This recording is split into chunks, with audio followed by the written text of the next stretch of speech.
안녕하십니까? 오늘은 인생에 태어나서 모든 사람들은 다 유언을 하잖아요. 불교를 창시했던 부처는 죽으면서 뭐라고 유언을 했을까요? 태어나는 모든 사물은 덧없으며 결국 죽는다. 그러면 유교의 창시자 공자는 죽으면서 무슨 말을 남겼을까요? 지는 꽃잎처럼 현자는 그렇게 가는구나. 그렇다고 보면은 예수님은 이 땅에 오셔서 유언 같은 말씀으로 무슨 말씀을 남겼느냐? 다 이루었다. 무슨 얘기예요? 이 세상에서 가장 큰 문제가 인생의 죽음의 문제입니다. 이 죽음의 문제를 예수님이 십자가에서 해결하심으로 말미암아 인간이 가지고 있는 가장 큰 죽음의 문제를 다 이루었다라고 말씀을 하시는 거예요. 오늘 우리는 안 놓고 기억자도 모른다고 하는 사람들을 문맹이라고 하고요. 우리는 컴퓨터를 모르면은 컴맹이다 이렇게 얘기를 해요. 우리가 진짜 중요한 것은 신이신, 영이신 예수를 만나지 못하면은 영맹이다 이렇게 이야기를 합니다. 예수님께서 이 땅에 오셨을 때 큰 광풍이 일어나가지고 배에 부딪혀서 사람들이 깜짝 놀래가지고 배 안에서 주무시던 예수님을 깨웠어요. 그리고 예수님이 나가셔서 어찌하여 무서워하느냐 믿음이 적은 자들아 라고 얘기하시면서 바람을 꾸짖었습니다. 잠잠하라 고요하라 이렇게 말씀 한마디에 광풍이 잠잠해진 거예요. 고요해진 거예요. 아이들이 거기에 있다가 이렇게 얘기하는 거예요. 누구이기에 바람과 바다도 순종하는가.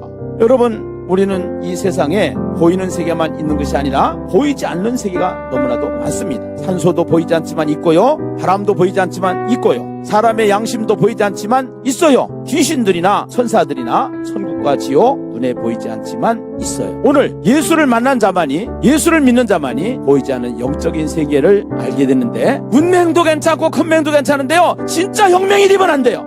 하나님이 함께하는 사람, 예수님을 믿어서 하나님의 자녀가 되시기를 간절히 기도하겠습니다. 감사합니다. 안녕히 계세요. 내일 뵙겠습니다. 오늘이 33일 성령 대행진 마지막 날입니다. 하나님이 여기까지 인도하셨습니다. 오늘 잠언 15장 제목은 여호와께서 감찰하신다. 함께 볼 말씀은 1절부터 7절까지 보겠습니다. 유순한 대답은 분노를 쉬게 하여도 과격한 말은 노를 격동하느니라. 지혜 있는 자의 혀는 지식을 선히 베풀고 미련한 자의 입은 미련한 것을 쏟느니라. 여호와의 눈은 어디서든지 악인과 선인을 감찰하시느니라. 온순한 혀는 곧 생명나무이지만 패역한 혀는 마음을 상하게 하느니라.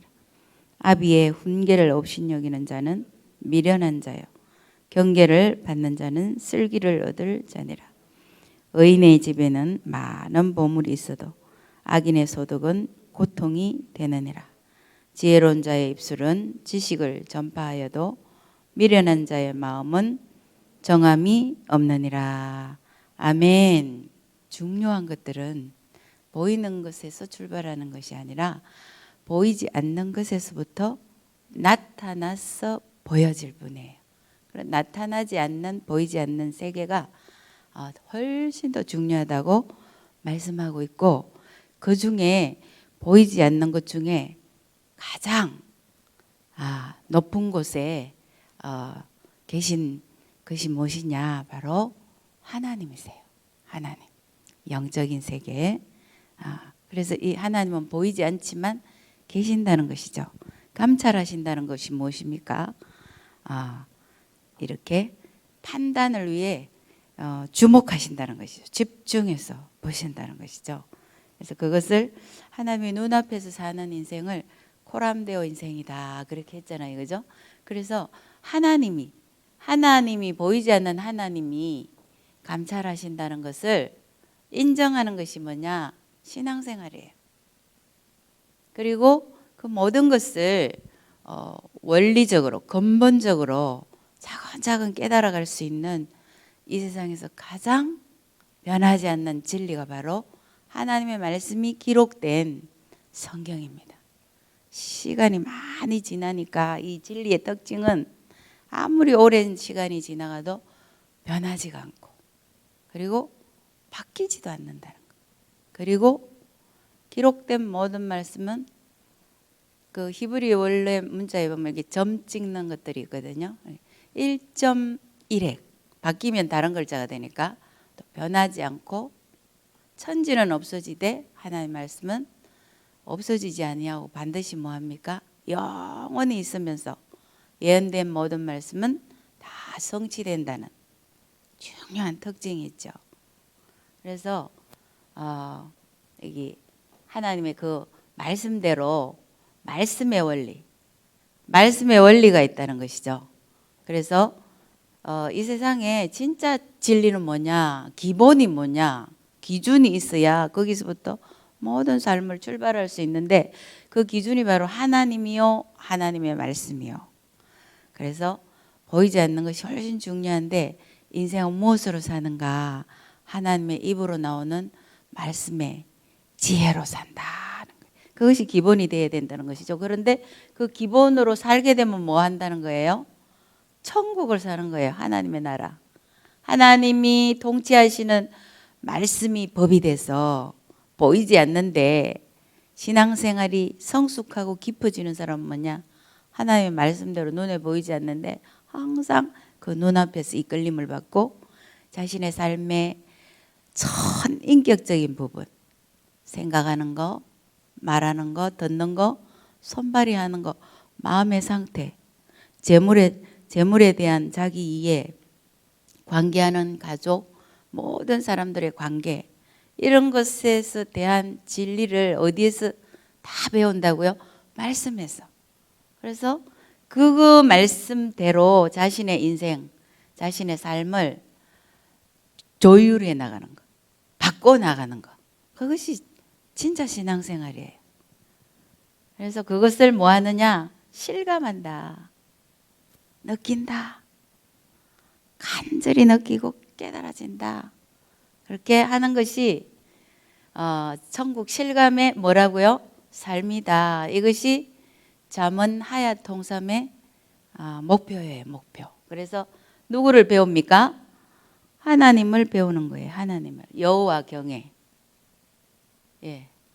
여호와를 경외하는 것이 목표다. 여호와 경외를 바로 알게 되면 어떻게 되느냐?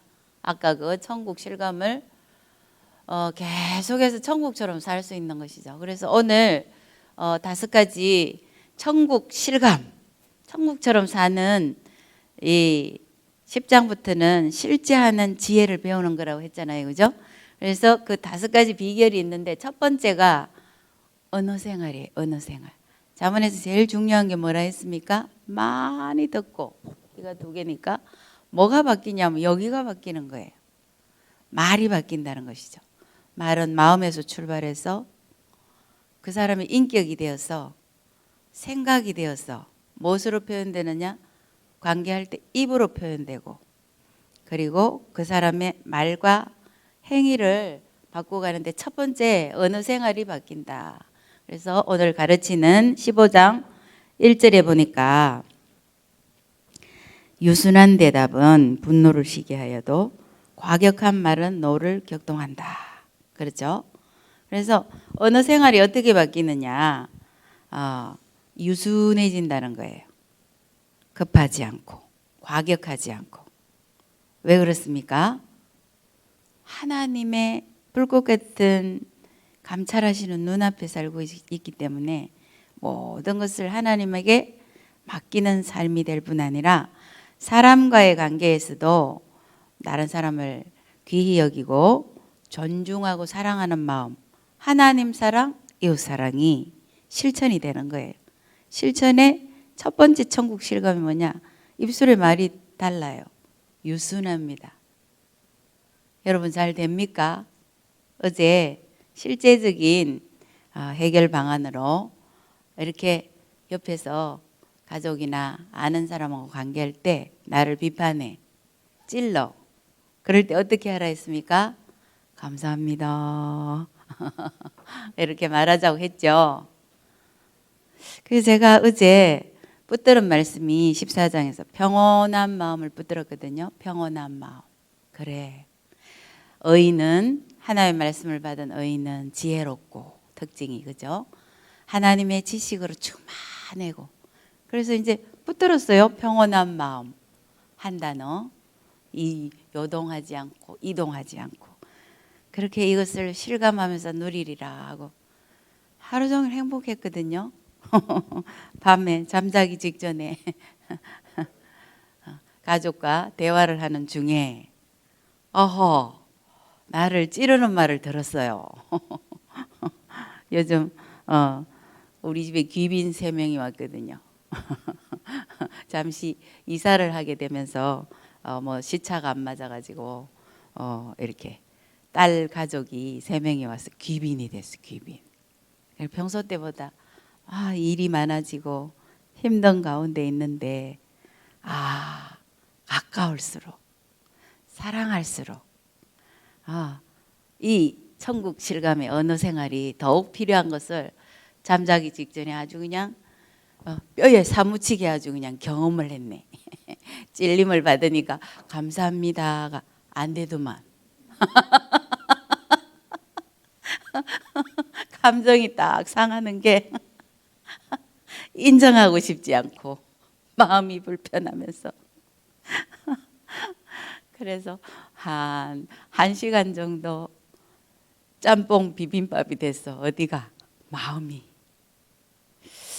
불편하고 편치가 않고 섭섭하고 그런 게 쏙 지나갔는데 내가 뭘 붙들고 있어요? 천국 실감을 살자고 말씀을 붙들었잖아. 사랑하는 사람한테 찔리니까 좀 오래 가더만 1시간. 그리고 이제 말씀 준비를 또 해야 되잖아. 그리고 어떻게 됐겠어요? 콕콕콕콕 찔리고 마음은 짜장 비빔밥이고. 누구 앞에 있습니까? 내가 하나님의 말씀 앞에 있다는 것은 하나님 앞에 있다는. 그래서 어떻게 했겠어요? 시간 속에서 1시간 좀 지나니까 이 마음이 풀어지고. 뭐 때문에? 하나님 말씀 때문에. 말씀대로 살자고 결단을 했잖아요. 말씀대로 하겠다고 지혜로운 자가 되겠다고 결단했잖아요. 그래서 말씀 앞에 가니 풀어지더라. 언젠가 담임 목사님께서 그 북한에서 탈북민들이 왔는데 그들은 배급제에 익숙하거든요. 그래서 여기 자유대한 자유시장 경제의 나라에 왔는데도 열심히 일하지를 않아요. 그래서 배급에 익숙한 거죠. 그러니까 게으르고 그랬는데 참 사상이 안 바뀌더라는 거예요. 뭐가 들어있었어요?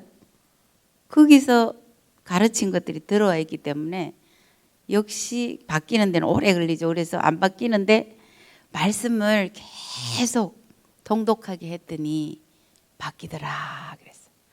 그래서 우리 마음이 살아가는 동안에 짜장 비빔밥이 되고 천국 실감이 잘 안 될 때 어떻게 해야 될까요? 다른 방법이 없어요. 하나님의 살아있고 항상 있는 말씀 앞에 뭐하면? 엎드리면. 그것도 스스로 못 떠먹겠어. 이게 복잡하면. 그럼 어떻게 하면 되느냐? 예배에 계속 나와야 되는 거예요. 아무것도 아닌 것 같지만 이게 습관적으로 나오는 것 말고 정말 하나님을 배웠고자 하는 간절한 마음으로 말씀 앞에 엎드리면 무조건 회복이야. 왜? 함께 모이는 공동체 예배가 성령 하나님이 가장 주목해요. 그때 하늘의 성령의 임하심이 강력합니다. 그래서 어저께 말씀 준비를 하면서 1시간은 짜장 비빔밥. 시계를 볼 때 12시 45분쯤 되더라고.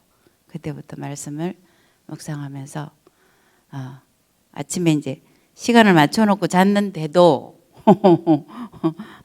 딱 한 5분 전쯤인데 아직 벨이 안 울렸는데 엄마 일어나세요. 그 말에 그냥 하나님과 이미 씨름을 해서 정리는 다 됐지만 딸이 엄마를 염려하여 못 일어날까 봐 제가 잠보잖아요. 잠보. 깨워주는 그 부드러운 말소리에 이게 더 실감이 되더라고. 그래서 천국을 실감하면서 살자. 그냥 이렇게 뭐라고 그럴까, 뭐 폼 잡는 신앙생활이 아니다. 이 실제예요, 실제. 하나님의 말씀은 우리의 전 인격을 건드려요. 보는 눈, 듣는 귀, 말하는 입술, 마음, 행동하는 거, 어떤 사물을 대하는 관계적인 모든 것을 다 통찰해요. 그래서 이 말씀이 너무너무 중요하다. 그래서 사람이 살다가 다치는데 언어 중추 신경을 다치면 모든 다른 이런 사지들도 굉장히 약해진다는 거예요. 이 언어 생활이 굉장히 중요합니다. 그래서 뭐 해야 되느냐? 1절이 유순한 대답이에요. 유순한 대답. 유순한 대답은 어떤 사람이 할 수 있느냐? 하나님의 지혜로운 말씀, 하나님의 눈동자 앞에 있다는 것을 인정하는 삶이 될 때 이런 대답이 나오는 거예요. 그러면 어떻게 되느냐? 관계가 아주 좋겠죠. 반대되는 대조구 말은 뭡니까? 과격한 말. 그래서 분노를 일으키고 노를 격동시키면 어떻게 됩니까? 천국을 실감하지 못하는 거죠. 어저께 1절이 뭡니까? 지혜로운 여인은 자기 집을 뭐 한다고 그랬어요? 세운다고 그랬죠. 미련한 여자는 자기 손으로 자기 집을 흔다고 그랬어요. 천국이 안 되도록 하는 거죠. 천국 실감. 너무 담임 목사님이 이거 아주 기도하면서 성령님께 받은 건데 잘 지은 것 같아요. 천국 실감. 실감하면서 살아야 된다. 그죠? 그래서 1절부터 7절은 언어 생활이 바뀌어야 된다.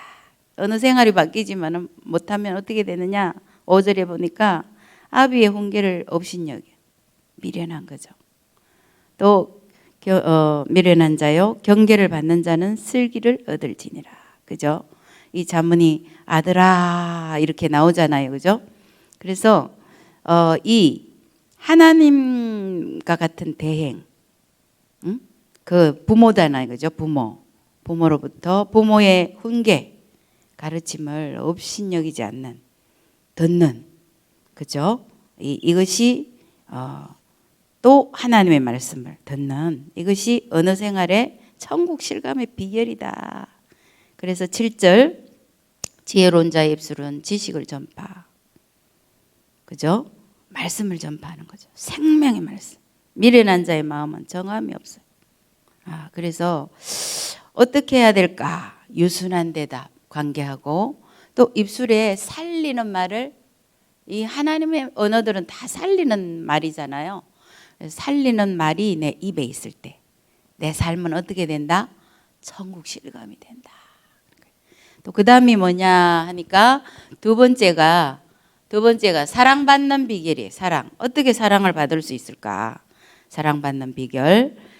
거기 보니까 8절에 보니까 악인의 제사는 여호와께서 미워하시고 정직한 자의 기도는 그가 기뻐하시느니라.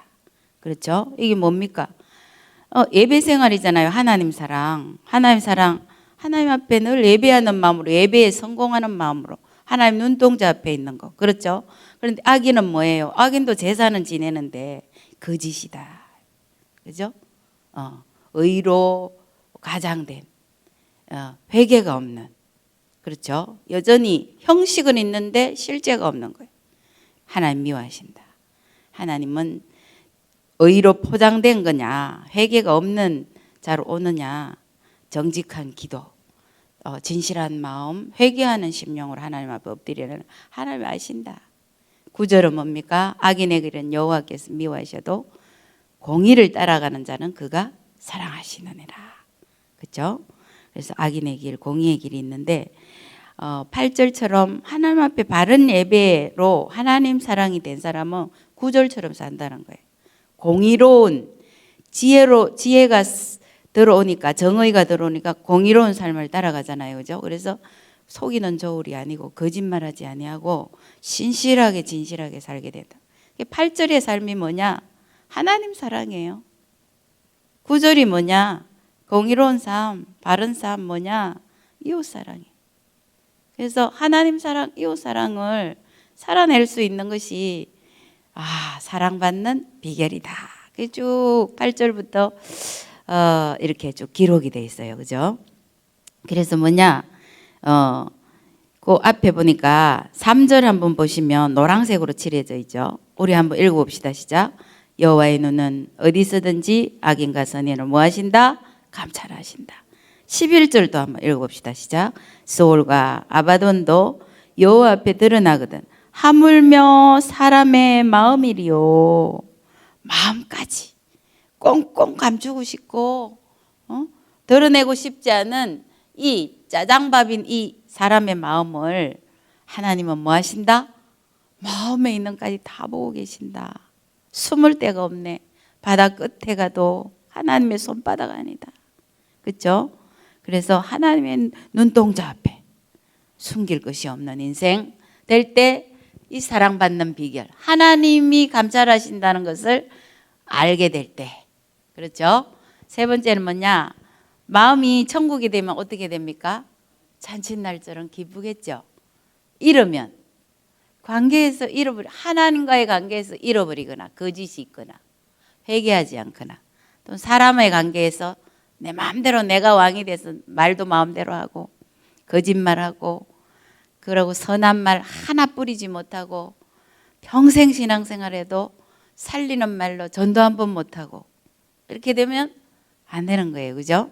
그래서 잔칫날처럼 살고 싶은데 그건 어떻게 되느냐.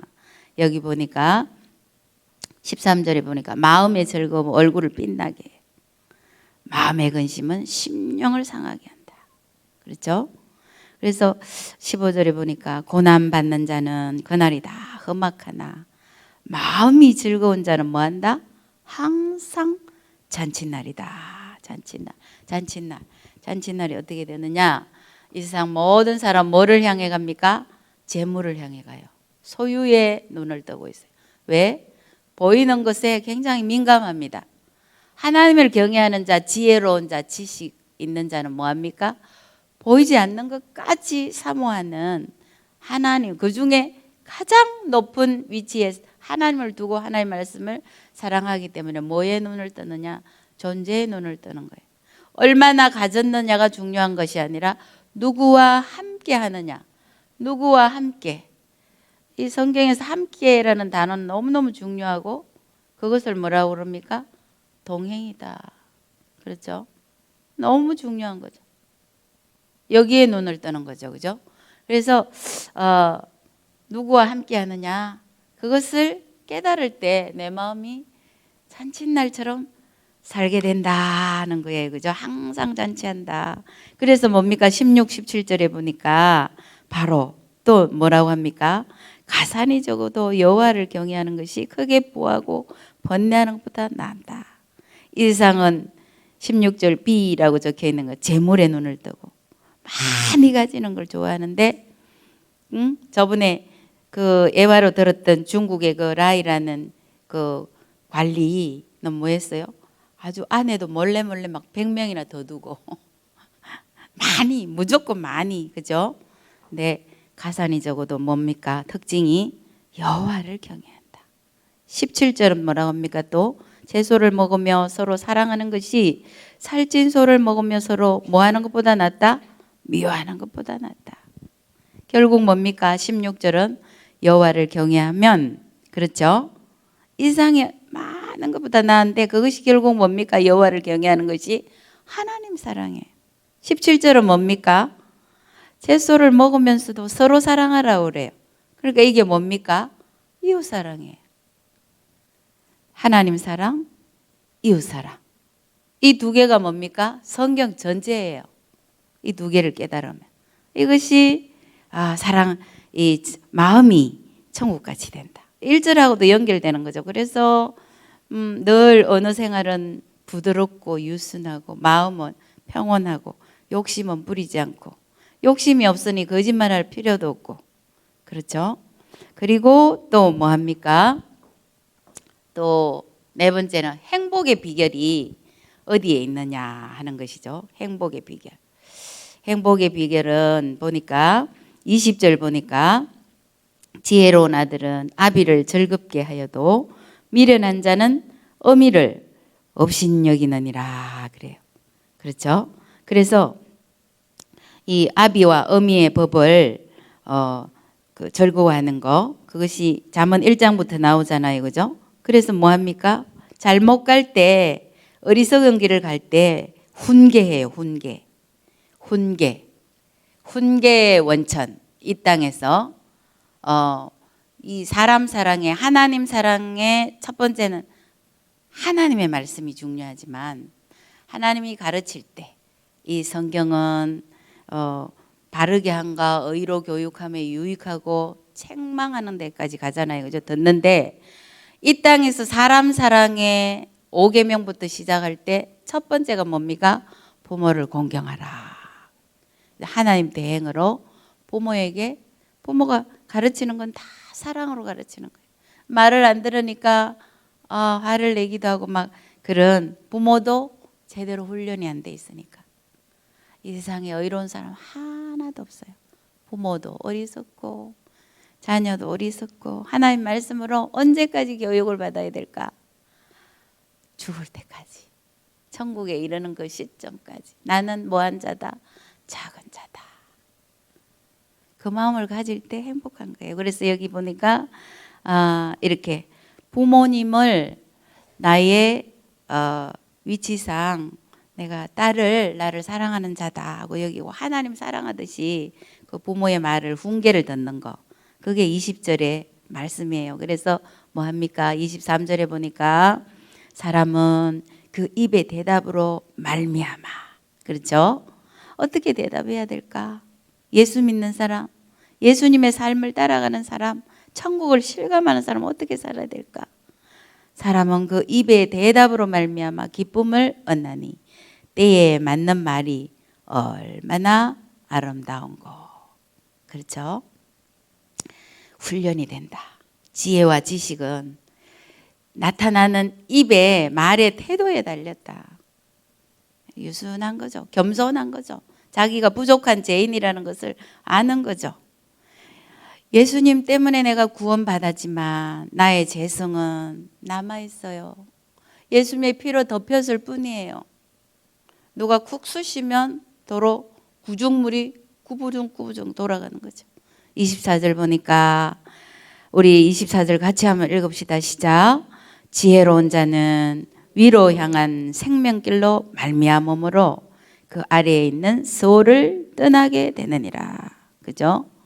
또 무슨 말입니까? 결국 그 말입니다. 네. 위로 향한 생명길. 누구를 향해 가는 겁니까? 하나님을 향해. 그래서 생명길을 알고 있다 하는 것은 행복의 비결.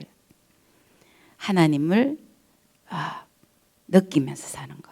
하나님을 실감하면서 사는 거. 자, 그리고 마지막이 또 뭐냐? 이제 지혜로운 삶의 비결. 그죠? 자문의 목표잖아요. 그죠? 여호와를 경외하는 것에서부터 시작해야 돼요.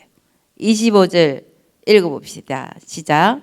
여호와는 교만한 자의 집을 허시며 과부의 지게를 정하시느니라. 여호와. 26절도 읽어봅시다. 악한 깨는 여호와께서 미워하시나 선한 말은 정결하니라. 26절에도 여호와. 그렇죠? 또 29절에도 여호와는 악인을 멀리하시고 의인의 기도를 들으시느니라. 여호와. 그렇죠? 네. 그래서 33절에도 또 읽어봅시다. 시작. 여호와를 경외하는 것은 지혜의 훈계라. 겸손은 존귀의 길잡이니라. 아멘. 지혜로운 삶의 비결이 뭐냐? 이 세상에 근원된 지혜가 누구인지를 아는 것. 그래서 여호와의 감찰하시는 눈을 항상 의식하고 사는 삶. 그죠? 그것이 행복의 지혜로운 자의 비결이다. 왜 하나님은 뭐 해요? 모든 인생을 뭐 하십니까? 감찰하시고 평탄케 하십니다. 평탄케 한다는 게 뭔 뜻이라고 했습니까? 헤아린다고 그랬어요. 헤아려 본다. 헤아려 보셔서 아주 흔들어서 평탄케, 잘한 거, 잘못한 거 다 하나님이 헤아려 보신다. 그리고 그 헤아렸던 모든 것을 하나님이 총결산하는 날이 있다고 성경은 말씀하고 있는 거예요. 그래서 31절에 보니까 우리는 어떻게 해야 됩니까? 생명의 길이 있고 사망의 길이 있는데 정말 지혜로운 자는 어떻게 해야 됩니까? 31절부터 33절 우리 한번 읽어봅시다. 시작. 생명의 경계를 걷는 기는 지혜로운 자 가운데 있느니라. 훈계받기를 싫어하는 자는 자기의 영혼을 경히 여김이라. 견책을 달게 받는 자는 지식을 얻느니라. 여호와를 경외하는 것은 지혜의 훈계라. 겸손은 존귀의 길잡이니라. 아멘. 예수님이라면 어떻게 할 것인가? 우리 하야통삼, 그렇죠? 그래서 예수님이라면 이런 때 어떻게 할 것이냐? 전화 받을 때 예수님과 함께 동화하느냐? 내 삶의 모든 기준이 지혜의 근본이시요 지식의 근본이신 여호와 경외하기를 배우면, 그분의 눈동자를 삶에서 늘 의식하면 어떻게 되느냐? 마음이 잔칫날이 될 뿐이 아니요, 행복하게 될 뿐 아니요, 지혜로운 자의 삶을 살 뿐 아니요, 인생을 살면서 하나님 사랑, 이웃 사랑을 배워서, 그렇죠? 그래서 거짓된 예배를 드리지 아니하고 회개하고 통회하는 하나님 앞에 진정한 예배자가 되고, 또 사람과 대화할 때, 만날 때 어떻게 관계를 소중히 여기서 늘 항상 다른 사람을 나보다 어떻게 낮게 여기는 겸손한 마음. 그래서 손가락질 할 일이 없어진다. 늘 유순한 대답이 내 입에 있는가? 아니면 삿대질하고 손가락질하는 과격한 말을 내가 갖고 있는가? 심판대 앞에 가기 전에 자신의 언어를 자신이 들어보면 내가 지혜로운 자의 일면목이 하나라도 있는가 체크할 수 있는 복된 하루가 되시기를 주의 이름으로 축복합니다.